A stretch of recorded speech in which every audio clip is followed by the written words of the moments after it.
Gawa ko ng leche plan, guys. Pakita ko sa'yo ito. Naano ko na nga pala tong itlog. Natanggal ko na yung white.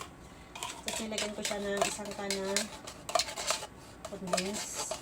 Yung ginamit kong itlog is 10 piraso na itlog yung ginamit ko dito. Isang kana na condense. Tapos isang tasa na fresh milk. Parang isang can lang din siya kasi sinukat ko din siya eh. Isang can din na ganito na fresh milk yung ginamit, fresh milk na ginamit ko.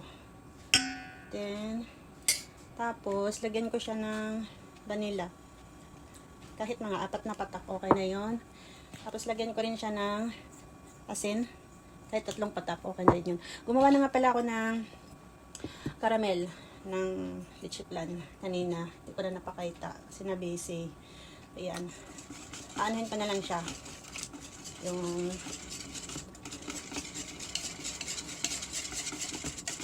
para matanggal yung mga yelo.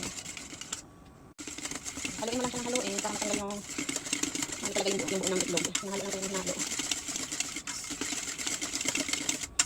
Hindi naman siya nakakapagod yun. Madali lang ito yung leche plan para sa akin kasi wala naman siya masyadong ingredients. Itlog, condense sa kapit yung nilalagay ko tapos vanilla. Tapos ang asin. Ano na pa ako muna na leche plan. Nagawa lang ako parang special bilang talaga to. Kasi nga, day off naman kasi yun. Kaya nagawa ng leche plan. So yan, nahalo ko na yan guys. Maganda to, may gansa na may ganito kayo kasi nga, ano ko siya para matanggal yung, yung parang natira-tira na ng itlog. Kasi yung yung malangsa, pag naisama mo siya. Ewan ko lang kung depende sa gumawa ng leche plan. Kasi ako tinatanggal ko talaga siya. Yan. Tapos, dito sa kabila naman, dalawang beses mo siyang anuhan para tanggal talaga lahat yung, niya. Yung nilong yung parang namumuo dyan. Para masarap. Yung paggagawa ng ating leche plan.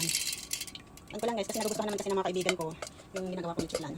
So ito nga, nagawa ko na. So ilalagay ko na siya dito sa may vanilla para i-ano ko na siya. Yung i-moist, yung parang steam. Yan. Para ma-steam ko na siya. Yan. Paramihan ko. Doon konti lang yung ano ko. Dito yung ramihan ko para mas okay. Yan. Kasi mamiyos ko na siya.